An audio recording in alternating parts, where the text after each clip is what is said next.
From a spiritual perspective, what is a virus? Okay, I'm going to use the scale of human consciousness, and I use it all the time. Okay, so it is something that makes you sick. Is it physical? Nothing is physical. Everything to do with physics, being physical, went out in around 1900 when they discovered quantum physics. So nothing is physical. I know in common everyday language we say, well, this is a physical hat, but it's not. From quantum physics perspective, everything is consciousness. There ain't nothing here that's physical. That's that's physics from the 1700s, okay? So that's really old. And if you don't understand this, well, you probably flunked physics in about the 11th grade. Do you really need to go and review quantum physics? Maybe you do.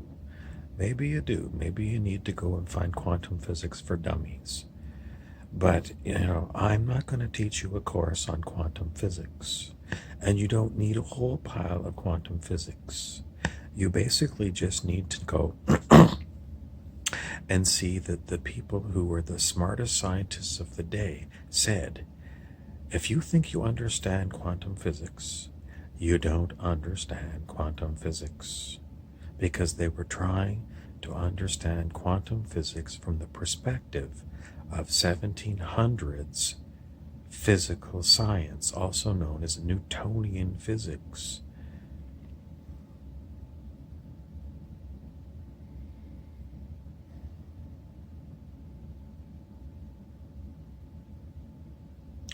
It's consciousness. Everything here is consciousness.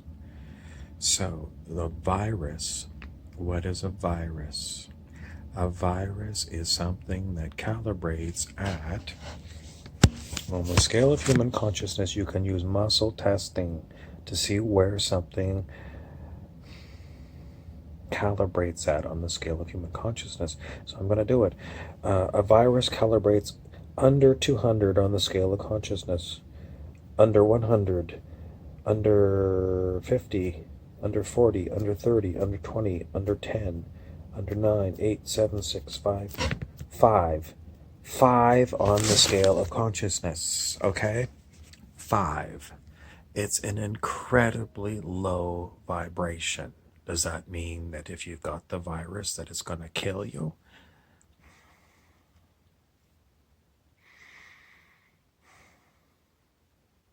Could be. Could be, because if you allow something of 5 to dominate your consciousness, it could very well kill you. Now you got to understand, what is 1? What's an example of something that's at 1 on the scale of consciousness? Amoeba, a one-celled organism.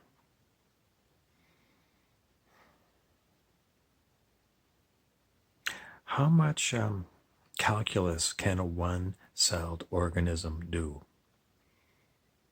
It can't do nothing like that. It can't. A one-celled organism is very primitive.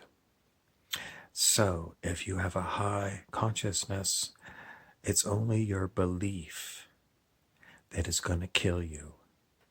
Believing that a bacteria is going to kill you. And it happens with people because they don't understand consciousness. If you raise your vibration and let go of all this garbage that we believe because it's so-called physical, you could heal yourself. You could heal yourself. It's mostly you realizing the information and working through it. But people do die of these bacterial infections, and it's because they have a very strong core belief in these things being killers. And they believe that this body is physical. So it's a lot of education, a lot of dumping incorrect information that, people walk around believing all of this stuff, and everyone else around them believes this stuff and confirms it for them over and over again. But it's wrong. So if you don't want to be killed by something that's of a very low vibration, you got to really get a good handle on what this stuff is.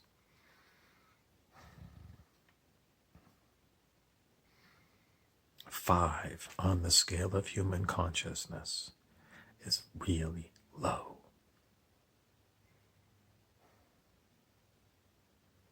Now, strangely, this particular body that I'm associated with gets colds from time to time.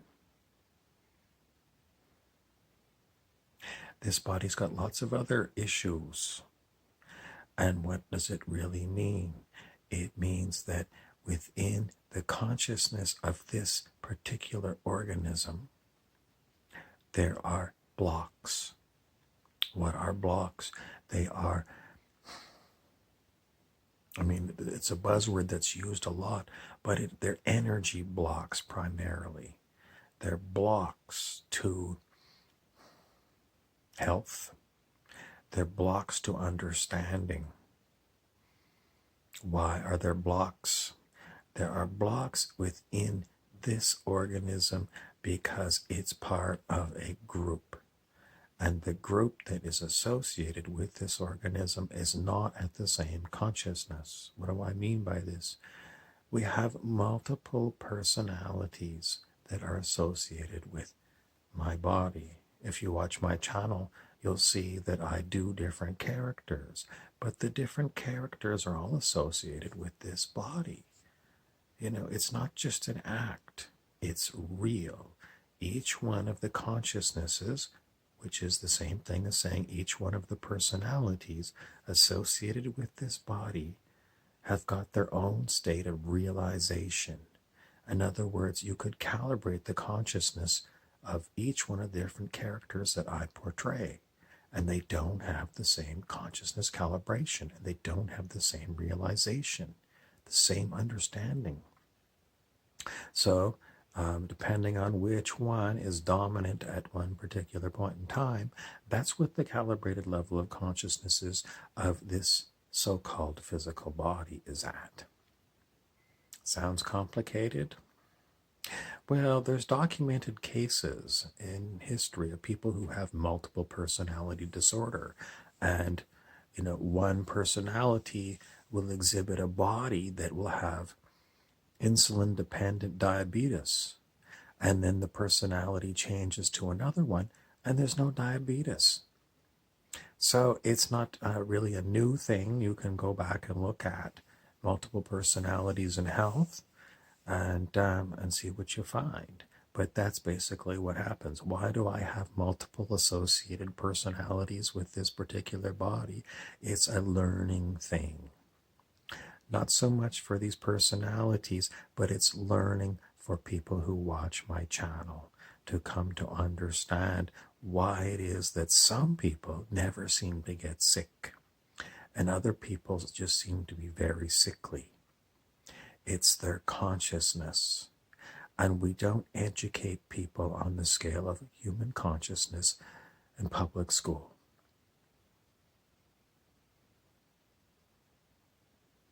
And a lot of people, if you say, there's some information about consciousness, they don't want to hear about it. So that's considered a block. That's a block in consciousness when people prefer ignorance to learning something new. And there's a shitload of people who have got this block. Why don't they want to learn something new? They are know-it-alls. They have a personality that's basically, I'm better than you. I'm smarter than you. I don't like you. It's a huge ego issue. Primarily, ego is the reason why people don't want to learn anything new. Too bad for them. because in essence, those people are destined to drop dead and have to reincarnate somewhere else to give them another opportunity to let go of their ego issues. Dr. Hawkins of Consciousness Research said the average human will raise their consciousness by only 4 points in a single human lifetime. That's on average, maybe some drop. And he did say some people have massive drops in consciousness, and some people have enormous leaps of consciousness in a lifetime. So what's it dependent upon? Well, karmic propensity is usually what Dr. Hawkins said, but what I'm going to clarify and say, it's primarily, are you a good student? Do you have a good attitude? Are you willing to learn? And are you willing to put aside your preconceived ideas about this subject?